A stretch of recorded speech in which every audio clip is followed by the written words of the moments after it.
ज्या मुलांचे लग्न जमत नाहीये, मुलगा असो किंवा मुलगी असो, लग्न जमत नाहीये, भरपूर प्रयत्न करतायत, स्थळं सुद्धा येत आहेत, पण तरी सुद्धा लग्न जमत नाही, असा बरेच जणांचा प्रॉब्लेम असतो. माझ्याकडे तसे फोन आहेत लोकांचे, तसे निरोपही आहेत. त्यावरती काहीतरी उपाय द्यायचा होता.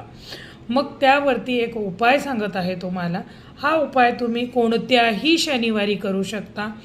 एकदा करा किंवा 5 शनिवार करा, ती तुमची इच्छा आहे. खर्चसुद्धा त्याला काहीच लागणार नाही. निळ्या रंगाची जी फुलं असतात, आता बघा गोकर्णीची फुलं ज्यांना सहज शक्य आहे त्यांनी गोकर्णीची फुलं घ्या, किंवा निळ्या रंगामध्ये दुसरी कुठली फुलं मिळतात, ताजी हवी, प्लॅस्टिकची नाही. तर ताजी फुलं घ्यायची आहेत निळ्या रंगाची. त्याचप्रमाणे डोळ्यामध्ये सुरमा घालतात काही लोक, तो सुरम्याची एक डबी घेऊन यायची आहे.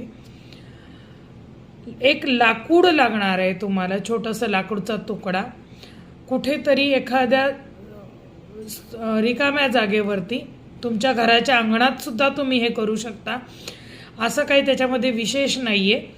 एक लाकडानी एक जमिनीमध्ये खड्डा करायचा आहे छोटासा.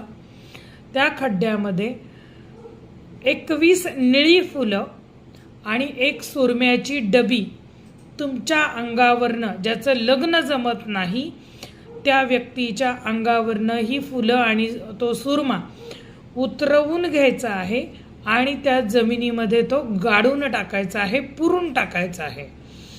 याने काय होतं की काही नजर दोष कुणाचा जर का लागलेला असेल, कळत न कळत, किंवा शनीचा काही प्रभाव असेल, त्यामुळे लग्न जमत नसेल, तर दोन्हीही दोष जातात. म्हणून उपाय हा शनिवारी करायचा आहे.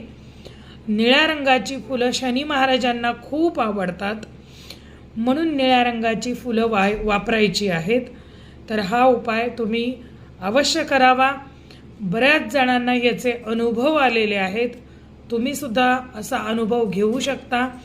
आणि अनुभव आल्यानंतर कमेंट बॉक्समध्ये मला कळवायला विसरू नका. असेच उपाय नवनवीन लोकांना देण्यासाठी एक प्रेरणा मिळत असते, म्हणून जरूर कमेंट बॉक्समध्ये कळवा.